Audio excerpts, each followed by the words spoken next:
36 कर्तव्य के अंदर हम आगे बढ़ते जा रहे हैं। कल हमने विचार किया था मिच्छत परिहर, मिथ्यात्व का त्याग करना, और उसके साथ ही जुड़ता आता है धरह सम्मत, सम्यक्त्व को धारण करना। मिथ्यात्व का त्याग करना और सम्यक्त्व को धारण करना। मिथ्यात्व क्या? जो हमारी मिथ्या धारणाएं हैं, उस मिथ्या धारणाओं को हमें छोड़ना है।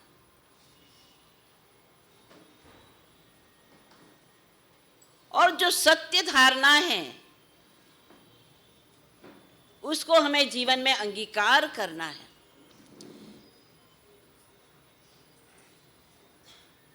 कोई पथ भूला व्यक्ति,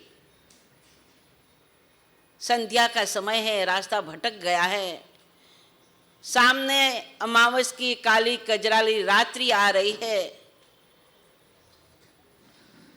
और वह व्यक्ति किसी का सहारा लिए बिना ही आगे आगे बढ़ता जा रहा है, तो क्या हुआ? उसको सही रास्ता मिलेगा? अंधेरे में सही रास्ता मिलेगा? नहीं मिलेगा। एक तो वो पथ भ्रष्ट हो गया है, रास्ता की उसे जानकारी नहीं। दूसरे सामने क्या है? अंधेरा है, अमावस्या रात्रि का अंधेरा है। तो कैसे सही रास्ते पर चल पाएगा? सही रास्ते पर चलने के लिए रास्ते की जानकारी लेनी पड़ेगी और साथ में प्रकाश का भी सहयोग लेना पड़ेगा, तभी वो सही रास्ते पर चल पाएगा। ज्ञानी कहते हैं मिच्छत परिहर, मिथ्यात्व का जो अंधकार में रास्ता है, जो विपरीत धारणा है, विपरीत मार्ग है, उसका त्याग करके हमें कहा जाना है सत्य मार्ग पर। सत्य मार्ग पर सदगुरु रूपी प्रकाश का साथ लेकर के हमें क्या बढ़ना है? जो स्वयं जानते हैं, जो स्वयं जानते हैं, जिसने स्वयं ने अपने जीवन में जिसका आचरण किया है, ऐसे सदगुरु का हमें आश्रय लेना पड़ेगा।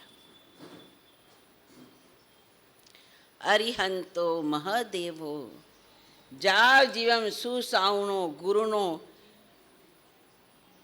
जिन्न पनत ततम य समत महे कह्यम। अरिहंत ही मेरे देव है, सदगुरु ही मेरे गुरु है, और उनके द्वारा बताया हुआ धर्म ही मेरा धर्म है। चाहे वो अरिहंत में कोई भी क्यों ना हो। अरिहंत का मतलब इतना ही होता है जो राग देश के विजेता है, जिन्होंने सिद्ध शुद्ध स्वरूप को जान लिया, आचरण ले लिया, और जो शुद्ध स्वरूप को ढकने वाले, आवृत करने वाले कर्मों का क्षय कर दिया।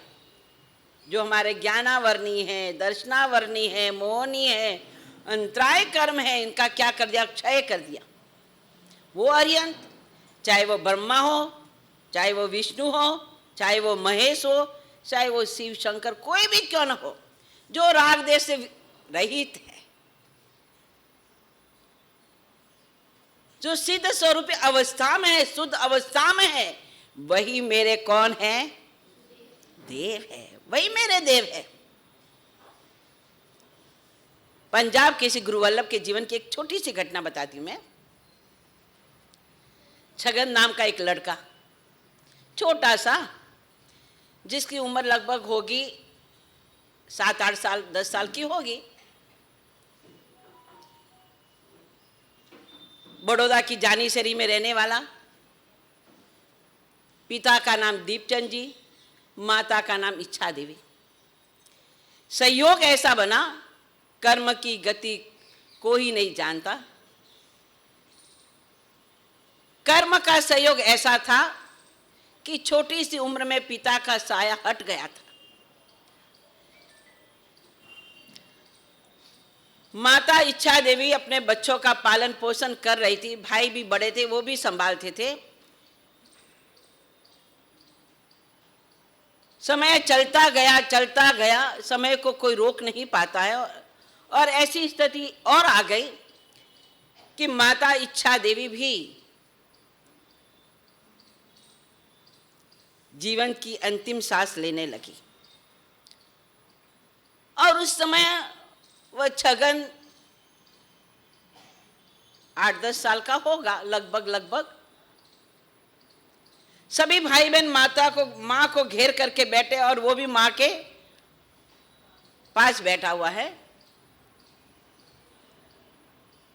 माँ की अंतिम अवस्था को देख करके छगन ने पूछा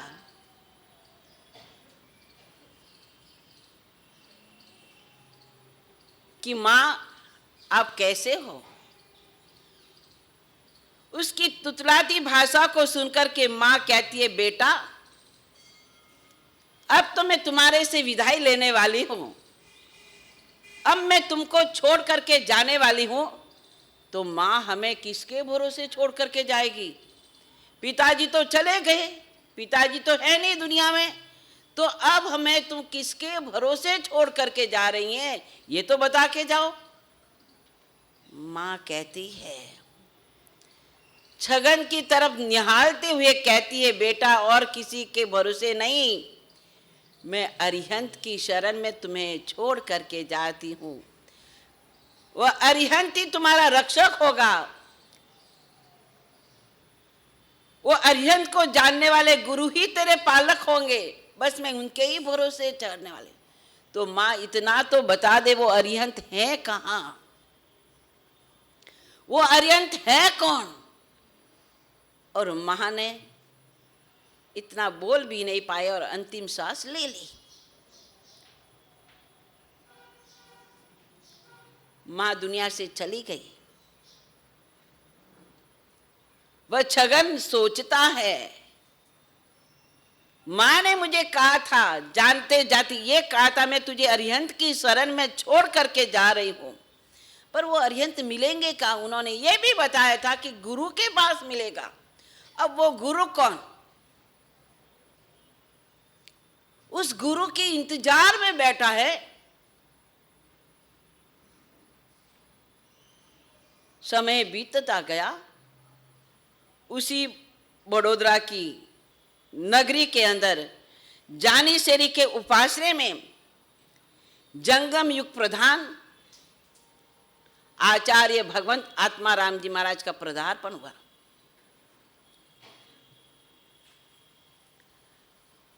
और उस समय बड़ौदा नगरी के सभी लोग गुरु चरणों में गए, जिनवानी सुनने गए। और छगन को याद आया कि मेरी माँ ने मुझे कहा था, जाते जाते ये बात मुझे कही थी, शायद वहां मुझे कुछ मिल जाए। वो छगन भी गया वहां पर। अब सब लोग धर्म सभा लगी हुई है, गुरुदेव का प्रवचन चल रहा है, और लास्ट में बैठा बैठा गुरुदेव का प्रवचन, आत्माराम जी महाराज का प्रवचन, वो छगन भी सुन रहा है।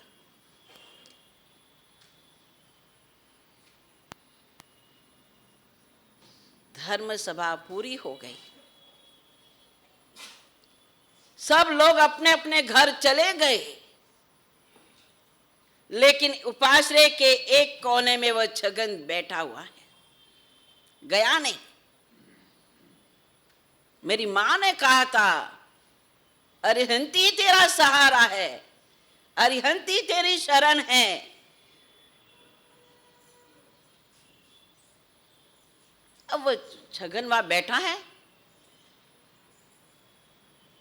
आत्माराम जी महाराज ने देखा कि सब चले गए और ये लड़का यहाँ क्यों बैठा, क्या कारण है?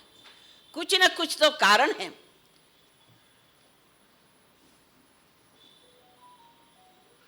उठ करके उस बालक के पास गए और बालक से पूछा, भाग्यवान क्या बात है, तू इस तरह से उदास क्यों बैठा है, क्या बात है, क्या चाहिए तुझे? कोई पैसे का सहयोग चाहिए या क्या चाहिए? उसने कहा मुझे धन चाहिए। क्या कहा? मुझे धन चाहिए। अरे यार, धन चाहिए तो अभी मांगता है, जब सब लोग बैठे होते थे तब तू मांगता, तब तो तुझे मिल जाता। उसने कहा मुझे ये धन नहीं, मुझे तो आत्मधन चाहिए। मेरी माँ ने कहा था जाते जाते, और उस धन के लिए, उस शरण के लिए, अरिहंत की शरण के लिए मैं आपके पास आया हूं, वह मुझे आप ही दोगे, इसके सिवाय दूसरा कोई दे नहीं सकता।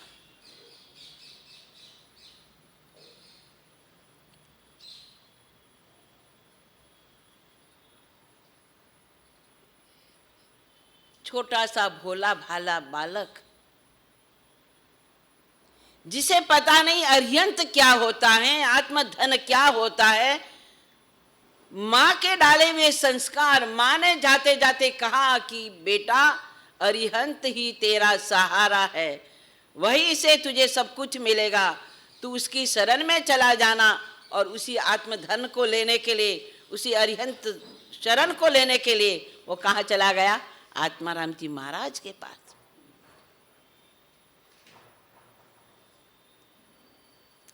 आत्माराम जी महाराज ने कहा भाग्यवान,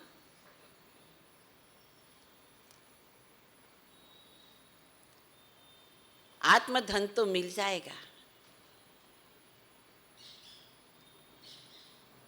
और आत्मधन तो संतों के पास ही मिलता है,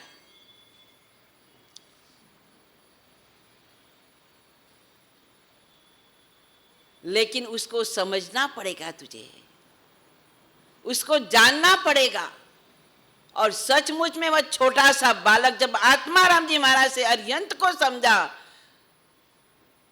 कि अरिहंत कौन, वो किसकी शरण, अरे अरिहंत वो होते हैं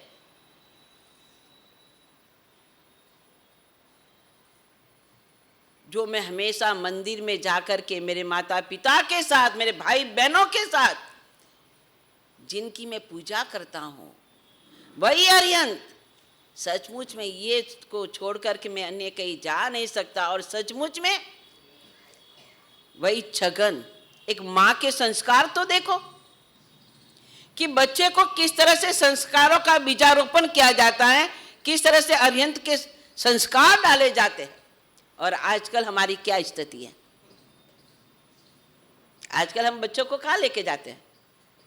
कभी हमने बैठ करके बताया? कभी बच्चों को हमने समझाया? परमात्मा कहते हैं, पूर्वाचार्य कहते हैं, मिथ्या तो परिहर धरहर सम्मत। मिथ्यात्व का त्याग करना, सम्यक्त्व को धारण करना हम करेंगे कैसे? छोटे से बालक में, छोटी सी उम्र में डाले हुए संस्कार, माँ के संस्कार डाले हुए, कितना बड़ा काम कर गया कि वो आगे जा करके हमारे लिए हमारे गुरु बने, जो पंजाब के श्री विजय वल्लभ सूरी के रूप में। और सचमुच में उनके जीवन में अरिहंत के प्रति चाहे कितने भी कष्ट आए, कैसा भी समय आया, कभी वो धर्म से चलित नहीं हुए। जब वह ग्रस्त अवस्था में थे, भाई ने इतनी परीक्षा करी, परिवारजनों ने इतना उसका परीक्षण किया, लेकिन वो चलित नहीं हुए। नहीं, मेरी मां ने कहा है ना, और अपने आत्म पुरुषार्थ के द्वारा जीवन की अंतिम सांस तक वो अरिहंत की भक्ति करते गए। और उसी अरिहंत के स्वरूप ने उन्होंने कितने स्तवन, कितनी सजाया, कितनी पूजाएं, किस किस तरह से रखी। ये माँ के संस्कार थे, और माँ के संस्कार के कारण सदगुरु का सहयोग मिला, और सदगुरु के सहयोग के कारण जीवन में सद आचरण मिला।